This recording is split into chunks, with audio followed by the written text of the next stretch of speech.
Hey, good morning, everybody. Jim Moyna with Moyna Bass Fishes here. Okay, today's video is going to be about a recent tournament I fished 2 days ago. It would be it's more or less a fun get together of avid poker players and fishermen. It's what you call a fish and chips tournament.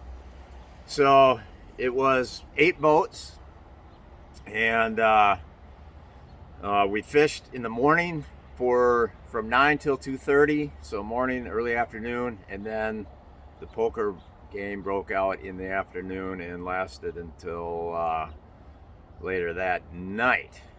So, anyways, regarding the fishing, the lake was a very, I don't know, kind of a typical type of Minnesota natural lake, small lake. Probably just a few hundred acres in size, which is fine for 8 boats. The fishing wasn't great, but it wasn't bad. The winners beat us. It's a team deal. You fish as a team in the fishing, and then the poker part is separate. It's where you playing as an individual, and it's kind of a fun concept. So let me just explain the format. So everybody pays an entry fee. Then in the morning fishing part of it, you're fishing as a team. First place would get 8 points because there's 8 boats. Second place would get 7. So each team member would get 8 points. Second, 7th place, and so on down the line. And there's prizes. You know, there's prizes for first, prizes for second, and third. Okay, so each team member gets part of that prize of the fishing pot. Then there's the poker later in the day, so that's fish played as an individual, and you get points for how well you do there. So first place would have got points, second would have got 1 less point, third 1 less point than that, and then there's a payout for the best poker player for that day. Or the luckiest poker player for that matter, or the luckiest best poker player. And then there's an overall prize because you get points out of each one. So overall, whoever did the best overall fishing and poker combined got a top prize, and that paid like 3 places too. So it's a fun deal if you like poker playing and you like fishing like I do. In both cases, it's a fun deal. And so anyhow, as far as the fishing goes, myself and my teammate, we finished 4 ounces from winning. But guess what? So we had 12-9. The winners had 12-12. Second was 12-11, and we tied with another team at 12-9, and we lost on the tiebreaker. So we actually finished 4th, which was out of the money, even though we missed winning it by 4 ounces. So, and it was a 4 fish limit. So the winners had 4 fish for 12-12. We had 4 for 12-9. Lost out on that deal. Our big fish was 3-13, and that was the tiebreaker, was your biggest fish. So we lost out on that. So that was kind of a bummer. We ended up catching 8 fish in the fishing, and with just 4 fish, all you needed. I decided to go heavy on a jig bite, just trying to get the big bites with a jig. I didn't really trim the skirt down a whole lot. Trying to go for big profile, big bites, and I ended up catching 8 fish on the day. Of the 4 that I weighed, one of them, actually I think all 3 of them, 3 of the 4 came out of the weeds. And this particular lake had a lot of cabbage in it, down about 6 or 7 feet. The weed line itself was made, there are some deeper weeds that would go out to about 10. But that stuff was kind of sparse and scraggly, so I kind of fished up a little up in that cabbage, a little shallower, and it was really heavy cabbage, heavy thick cabbage, where a bass could lay in some heavy shade there. So I caught 3 of the 4 on this all-terrain tackle AT jig. This is a custom skirt that I put on there. It matches really well with this trailer that is a prototype trailer that Billy Rubs Fishing is using. You can see it a little bit. If I pull the skirt away a little bit, maybe you can see that trailer, that craw trailer. Kind of liking this craw trailer. So anyways, when I caught 3 of the fish we weighed, and then this lake's the lake was kind of low, so I didn't really go after the docks too hard, but I did catch one of our weigh fish on that Nico Rig straight tail worm. And also, what else I caught? A couple on this colored AT jig right there, but those fish got called out. And why black blue? Why that color? Well, it was a partly cloudy day, and the lake had a water clarity of maybe like 2 or 3 feet, so kind of that dingy kind of a look to it. And it was in and out clouds all day, so when you got watercolor like that, in and out and clouds, you just want to go with a darker profile. And when that sun would pop out, then I'd be more likely to pick up this rod and throw that right there, that color. It's a little, that color kind of blends in a little better with the watercolor, so it doesn't stand out very good under low light, dingy water conditions. So you got to have the sun. Now, if it was completely super clear water, really clear water, even with the clouds, I would be fine just throwing that. And that's probably what I would do. And then this was like just kind of a brown with green flake worm. I did catch, so that was, I caught one other fish on a Nico Rig off the weed line.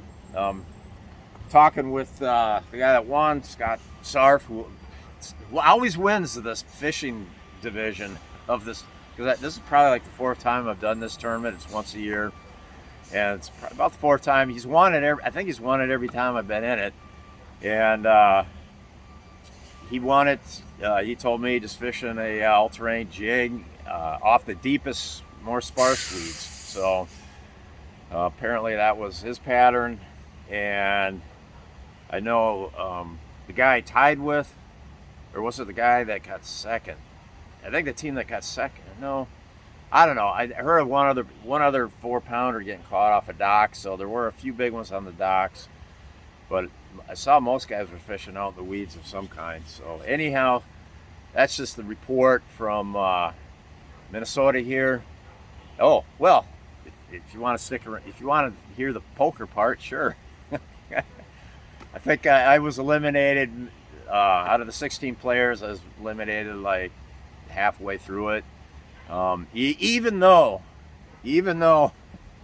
I was the beneficiary of a complete all-in suck-out job where, if you're familiar with poker, the flop comes, the guy that I'm all in against, one other guy, he's got the pair of queens, top pair.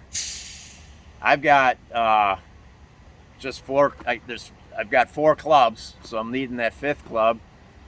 So I'm holding Jack 2 of clubs, okay? Which might explain. And so I'm behind, right? So the what they call the turn card is a 2. So now I've got a pair of 2s, and there's one more card to come. So what comes is not a club, but a jack. So now I got 2 pair. My 2 pair beats his 1 pair. A huge, what they call a suck out job.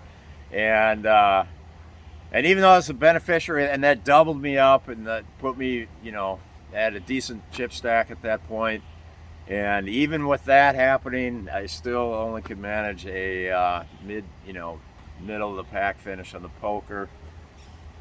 I didn't stay much longer than that. So I don't know who won the poker, but anyways, that's the report. God, it's a beautiful day out here, beautiful fall day, man. Just I'm telling you what, September, early October, some of my favorite fishing in Minnesota. And here it is Monday morning. It's absolutely gorgeous morning. I know I could go out and just frickin' put the hammer on some fish around here, but I've got work to do. Unfortunately, I've got, some of the business side of things. I've got to write a quarterly report this morning, get that out to my sponsors, let them know what I'm doing, and I've got another thing with Bridgeford. I got to get some details on a guide trip through Bridgeford. I got to get some of that nailed down. I don't know. Maybe after that I can get out in the afternoon. Well, I don't know. I don't know. I got to get my workout in. So I don't know. We'll see. We'll see. It's just too dang nice though not to get out on the water today. And here in the Minneapolis-St. Paul area, there's plenty of fish. Plenty of fish. I mean, I got Minnetonka I could go to. I've got all these little lakes. I got Prior Lake. I got all these little lakes either direction of Shakopee where I'm sitting now. Out towards Victoria, there's a bunch of little lakes. There's the river. I've been wanting to go on the river here in the cities and just play around and see what I can catch there. So anyways, there's endless options, and I can't believe I'm freaking got too much work to do today. It's killing me. I have to get out somehow, some way. Don't know if it'll happen today. Don't know if it'll happen tomorrow. It'll probably the weather's supposed to go south later this week, so it's probably going to happen. I'll have more time later this week, and that's when the weather's going to be crappy. Oh, and hey, I do have, I've got a guide trip on Lake Vermilion next Monday, October 10th. So if anybody else wants a guide trip on Lake Vermilion, either the day after that or the day before that, get a hold of me on either leave a message here or get a hold of me on Facebook Messenger that way, and we will we'll get something put together there. So I'm looking forward to that.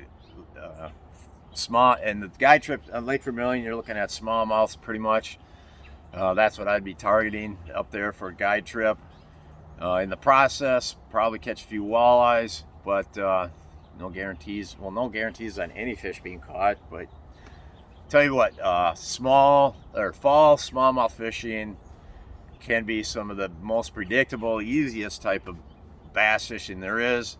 This time of year, they're starting to collect on places where they, some of the humps and deeper underwater points where they like to collect and hang out as they approach their wintering dormant type holes that they hang in. So anyhow, that's it. Over.